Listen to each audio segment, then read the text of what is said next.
കണ്ണിൻ മുന്നിൽ നീയാണ്, കണ്ണടച്ചാൽ നീയാണ് ഫാത്തിമ, ഫാത്തിമ.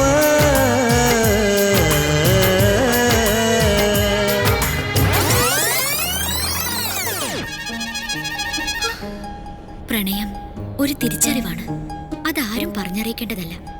എന്റെ യാത്ര ഇപ്പോ പ്രണയത്തിന്റെ ബസ്സിലാണ്. എത്രയോ യാത്രക്കാർ കയറിയിറങ്ങുന്ന ബസ്സിൽ ഒരു വെറും യാത്രക്കാരി, അങ്ങനെയല്ലേ എന്നെ ഇപ്പോഴും കാണുന്നത്. പക്ഷെ ഞാൻ ആ കയ്യിൽ നിന്നും ഏറ്റുവാങ്ങിയ ഓരോ ടിക്കറ്റും പ്രണയത്തിന്റെ പൂക്കളായി എന്റെ ഹൃദയത്തിൽ സൂക്ഷിക്കുന്നു. കൈയും തലയും പുറത്തിടരുതെന്ന് ബസ്സിൽ എഴുതി വെച്ചിട്ടുണ്ട്. പക്ഷെ ഒരു ബസ് കണ്ടക്ടറെ പ്രണയിക്കരുതെന്ന് ബസ്സിന്റെ നിയമത്തിൽ എവിടെയും പറയുന്നില്ലല്ലോ. ഇക്കാലം വരെ എല്ലാവരുടെയും കുഞ്ഞാക്ക, ഇനി മുതൽ എന്റെ മാത്രം കുഞ്ഞാക്ക. ഞാൻ അങ്ങനെ ആഗ്രഹിച്ചോട്ടെ.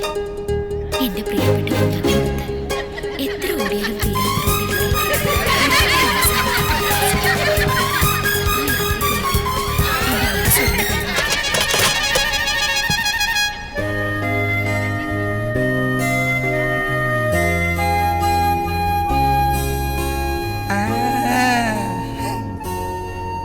കാര്യങ്ങൾ ഇവിടം വരെ എത്തിയ സ്ഥിതിക്ക് ഇനി വെറുതെ ഇരുന്നിട്ട് കാര്യമില്ല. പെരിപ്പിക്കണോ മൊട്ടെ.